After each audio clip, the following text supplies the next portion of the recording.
This video has been created as a public service to expose an online criminal gang and its methodology for targeting startups to offer investment, only to steal crypto assets from a wallet that is set up as proof of funds.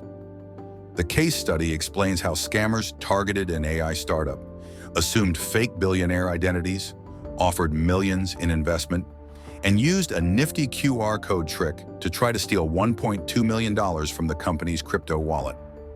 The scammers comprise a gang of 3 individuals operating under fake identities out of Europe and targeting North American startups to lure them into setting up and verifying a crypto wallet as part of an elaborate investment ruse. The long con began in June 2024 when Jacob Laurent, pictured, emailed a North American AI startup in which I am an investor to introduce Thessalia Asset Management, a Luxembourg, EU-based asset management firm.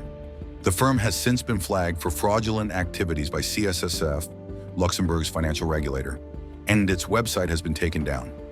It never did any asset management but was a front for crypto scammers. Jacob Laurent stated in his introductory email to the startup's CEO that he was Thessalia's international relations manager and scouted for tech investment opportunities on behalf of his firm's clients.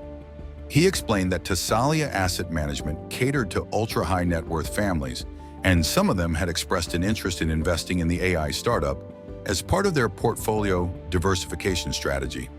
After further emails, Jacob arranged an introductory call between the startup's CEO and Robert Maximilian Getty, Thessalia's portfolio manager. Robert falsely claimed to be part of the billionaire Getty oil family.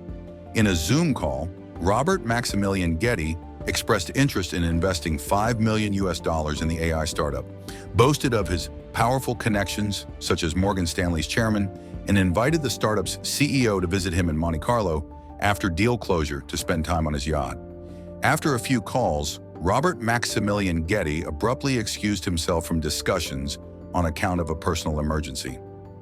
Jacob Laurent then introduced the startup's CEO to Rudolph Bouvier, pictured, who falsely claimed to be the nephew of Swiss billionaire art dealer Yves Bouvier. Rudolph said that he had 5 million euros in cash that he wanted to invest via an interest-bearing convertible debt instrument before August 8, 2024 to avoid certain Swiss tax liabilities. After negotiations over several Zoom calls, a deal was struck between the startup's CEO and Rudolph Bouvier for $8 million investment in convertible debt paying 5% annual interest over a 3-year period. A week before closing, Rudolph Bouvier abruptly informed the startup's CEO that the firm needed to set aside $1.2 million total interest on the debt instrument in a crypto wallet for 3 months for Swiss regulatory reasons. And to be sure about the startup's ability to meet his regulatory requirements, Rudolph wanted the startup's CEO to set up a crypto wallet and deposit at least $400,000 in the account as proof of funds. The startup's CEO refused to use corporate cash for this purpose, but offered to transfer $50,000 from his personal account to a USDT crypto wallet. Rudolph agreed and confirmed the wallet's balance on Trust Wallet using third-party Etherscan app. Out of the blue, Rudolph Bouvier made yet another request. The USDT crypto assets in the Trust Wallet needed to be stored in an atomic wallet. The startup CEO was puzzled by this request, but obliged for fear of losing the deal. Rudolph Bouvier then set up a Zoom call to close the investment transaction. During the call, he introduced his nephew, Nathan Lambert, pictured, and demanded to see the atomic wallet using Zoom's video camera. The startup's CEO was very nervous about this latest demand and asked for time to think about it. Later, given that the wallet contained his personal funds, he agreed to a call with Nathan Lambert for wallet inspection. I was managing the wallet for the startup as a trusted shareholder and joined the call with Nathan. He said that he wanted to do a token transaction as a test of the startup's abilities to manage the wallet that will be holding interest payments and asked us to send 5 cents equivalent in USDT Tether currency to his wallet address. In order to initiate the funds transfer, Nathan first asked us to manually enter 5 cents in Atomic Wallet. He then asked us to scan his wallet's QR code, which he held up to the Zoom camera, and send the money to that address.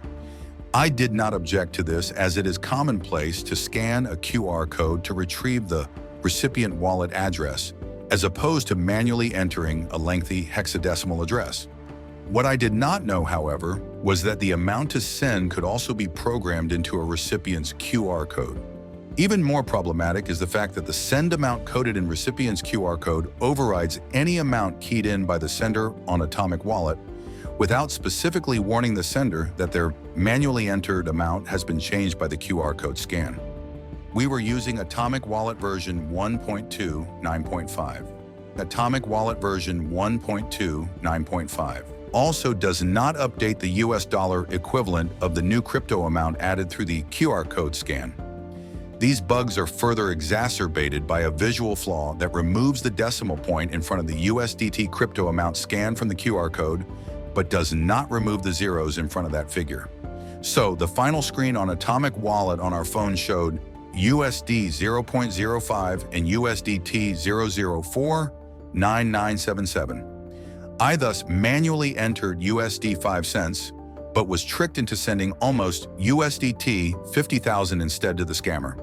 Shortly after crypto theft, the startup's CEO confronted the scammers on WhatsApp.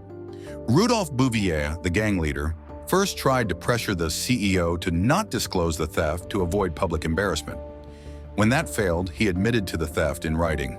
Nathan Lambert, the QR code generator, kept insisting that we had sent him only 5 cents, despite blockchain proof for transfer of 49,977 in USDT assets on account of money coded in his QR code. It should be noted that during the crypto wallet inspection and transaction, Nathan took great care to ensure that we positioned the phone screen away from us and towards the camera. This minimized the chances of identifying any issues with Atomic Wallet prior to hitting the send button.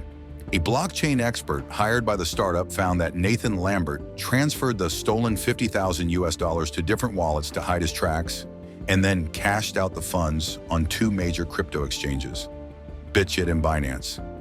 The startup has since reported the theft to law enforcement agencies. Please contact police if you see these people or are approached by them. These are highly sophisticated crypto scammers masquerading as investors and will likely be operating under a new identity. Thank you for watching. I am an investor, technologist, and educator.